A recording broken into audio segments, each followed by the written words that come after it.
Pierce Brosnan spent much of his life wrapped in an image of perfection, the face of James Bond, the polished accent, the quiet confidence, the effortless charm. But the woman beside him carried a very different weight, one the cameras never stopped measuring or judging. For decades, Keely Shea Smith was reduced to headlines, punchlines, and cruel commentary that ignored who she truly was.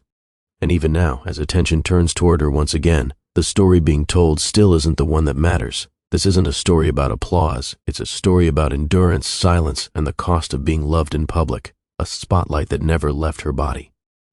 For years, Hollywood pretended not to understand Keely Shea Smith.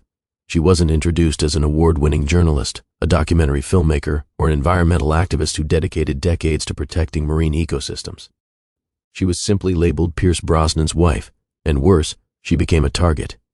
As Pierce aged, the world celebrated him. His gray hair became distinguished. His wrinkles were called character. Every appearance reinforced the myth of a man who had somehow defeated time. But standing beside him, Keely was treated differently. Her body was dissected endlessly. Headlines speculated. Comment sections sharpened their cruelty. Strangers asked questions no human being should ever have to answer: why he stayed, why he didn't leave, why she didn't fix herself. This scrutiny didn't appear overnight. It grew quietly after the births of their children, when Keely's body changed in ways that are ordinary, human, and irreversible for many women. Pregnancy, weight gain, thyroid complications, and the natural passage of time became public property, as if the internet were owed an explanation. Through it all, Keely remained mostly silent. Back in 2006, when the pressure was already intense, she told Vogue something that now feels prophetic. She said she never hid from her curves, never buried herself in baggy clothing, and had no intention of apologizing for her body. It wasn't defiance, it was calm certainty, a woman deciding she would not shrink to survive. Pierce, for his part, never joined the performance of shame. While strangers dissected his marriage, he stood firm in a way Hollywood rarely allows men to. He called his wife stunning. He said he loved her curves.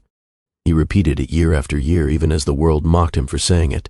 But loving someone publicly doesn't stop cruelty. It often invites more of it. The tragedy was never Keely's appearance. It was the silence surrounding everything else she was and how long the world refused to see it. Long before Keely entered his life, Pierce had already learned what it meant to lose everything quietly. His childhood was shaped by absence. His father left when he was a baby. Soon after, his mother moved to London to work as a nurse, leaving him in Ireland to be raised by his grandparents. From an early age, independence wasn't a choice, it was survival. And when fame finally arrived, it didn't bring safety, it brought pressure. By the time he married Cassandra Harris, he believed he had finally found stability, a family, a home, a future that made sense. Cassandra was vibrant, intelligent, and deeply loved. Together they built a life that felt earned rather than manufactured. They had a son. Sean and Pierce adopted Cassandra's 2 children from her previous marriage, Charlotte and Christopher, giving them his name and his full devotion. Then came the diagnosis that shattered everything. Cassandra was told she had ovarian cancer. Not a shadow, not a warning, but something that had invaded her entire being. Years of surgeries, chemotherapy, hospital rooms, and fragile hope followed. She endured relentless treatment, but the disease never released its grip. Cassandra died after years of suffering, leaving Pierce alone with 3 children and a grief he never publicly dramatized. At the height of his career, his private life was collapsing. Audiences saw confidence, studios saw a leading man. But at home, Pierce was learning how to parent through loss, how to keep showing up when exhaustion became permanent, and how to carry a grief that never truly ends. Keely did not enter a blank slate when she met Pierce. She stepped into a life already shaped by grief, responsibility, and emotional scars that fame could never erase. To love Pierce Brosnan meant loving a man who had buried a wife, protected 3 children through unimaginable loss, and learned how fragile happiness can be. The marriage the world would, later judged so harshly, was never built on fantasy. It was built on survival, maturity, and the quiet understanding that love is not something you replace, it's something you carry forward with care. Keely was never meant to compete with a memory. She was there to help him live again. They didn't meet on a red carpet or inside a Hollywood set. Their story began quietly on a beach in Mexico during what was meant to be a routine work assignment. Keely had been sent to conduct an interview. Pierce happened to be there by chance. Neither of them knew they were standing at the edge of a life that would change them both. Pierce was still grieving, whether the world saw it or not. The loss of Cassandra had not faded into the background. It lived in the rhythm of his days and in the caution he carried into every emotional decision. He wasn't searching for spectacle or rescue. He was searching for peace. Keely wasn't chasing fame. She was already established, a journalist, an on-camera presence, a woman confident in her own voice. What struck her was not the legend, but the man. She later described him as captivating, with a mischievous sparkle in his eyes. Beneath that charm was something quieter, a gentleness shaped by loss. Their relationship unfolded slowly, grounded in children, schedules, healing, and trust, rather than Hollywood romance. Keeley stepped into a family that had already been broken once. She didn't erase the past. She respected it. Loving Pierce meant loving the lives that existed before her, and she embraced his children as her own. Before marriage was even discussed, they became parents together. Dylan was born, followed by Paris. Only after building a life rooted in stability did they formalize their bond. Their wedding wasn't a fairy tale reset. It was a commitment layered over years of shared responsibility. Yet from the beginning, Keeley's body, not her role, not her work, not her emotional labor, became part of the public conversation. While she was raising children and supporting a man still carrying grief, the world was already measuring her worth visually. Inside the marriage, the rules were different. Pierce never treated her as someone who needed to change to be worthy of love. He treated her as an equal, a partner whose strength filled the spaces grief had hollowed out. The relationship survived, not because it was glamorous, but because it was grounded. The tragedy was never that the world misunderstood Keeley. It was that the world never tried to understand her at all. As the years passed, the narrative around Keeley hardened into something deeply unfair. Her body became the headline, not her work. The internet treated her presence beside Pierce as a provocation, as though love required public approval. Every appearance reignited the same tired commentary, stripped of empathy and fueled by entitlement. What made the cruelty more relentless was Keeley's refusal to perform outrage. She didn't argue with strangers. She didn't issue statements defending her appearance. She offered no explanations about pregnancy, hormones, thyroid complications, or the quiet realities of aging outside Hollywood's narrow expectations. Her silence was mistaken for permission. The double standard was unmistakable. As Pierce aged, he was celebrated. His gray hair became romanticized. His lines were framed as wisdom. But Keeley's body was treated as a problem to solve, as though marriage required her to conform to an image she had never agreed to uphold.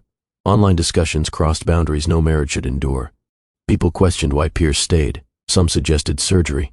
Others implied deception, as though her body had violated an unspoken contract with the public. Few acknowledged the woman who raised children, supported grief, and built a life of activism beyond Hollywood's approval. Through it all, Pierce remained unwavering. He never distanced himself. He never softened his words to appease critics. He said, again and again, that he loved his wife's curves, that she was the most beautiful woman in his eyes. Each statement was simple. Each one was treated as defiance. Love does not cancel cruelty. It only reveals how unnecessary it always was. What the world refused to see was that Keeley was not asking to be understood. She was asking to be left alone. Her confidence wasn't loud. It was practiced, earned through years of restraint. The tragedy wasn't that the comments existed. It was that they continued for decades, normalized and profitable. And then, suddenly, everything changed. Not because Keeley spoke, but because her body did. When she appeared in public with a visibly slimmer figure, the reaction was immediate and revealing. The same outlets that once reduced her to punchlines were suddenly filled with admiration. Headlines softened, compliments replaced insults, as if the past had never happened. Keeley never announced a transformation. She offered no explanation, no diet plan, no public narrative. She simply appeared, confident, composed, unchanged in spirit. And in that silence, something uncomfortable was exposed. The applause was never about her health or happiness. It was about relief that her body now aligned with public approval.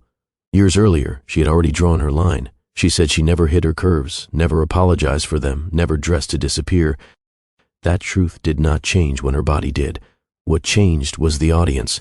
Pierce, now well into his 70s, never changed his message. Long before the applause returned, he spoke about love in a way Hollywood rarely does.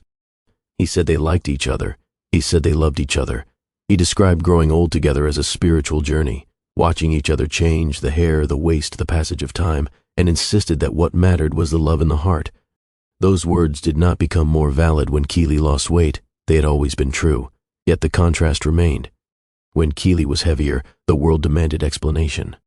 When she appeared slimmer, the world demanded celebration. At no point did it ask what she had endured, or whether the commentary itself had caused harm. The cruelty didn't disappear, it simply changed shape. Some praised her discipline, others speculated about illness, even kindness arrived with conditions. And through it all, Keeley remained focused on what had always mattered most: environmental advocacy, marine protection, and family. She still carried the same priorities she had long before anyone began to approve of her body. The irony was crushing. A woman who had never sought validation was finally receiving it, too late and for all the wrong reasons. When everything else was weighed and judged, what was left of her?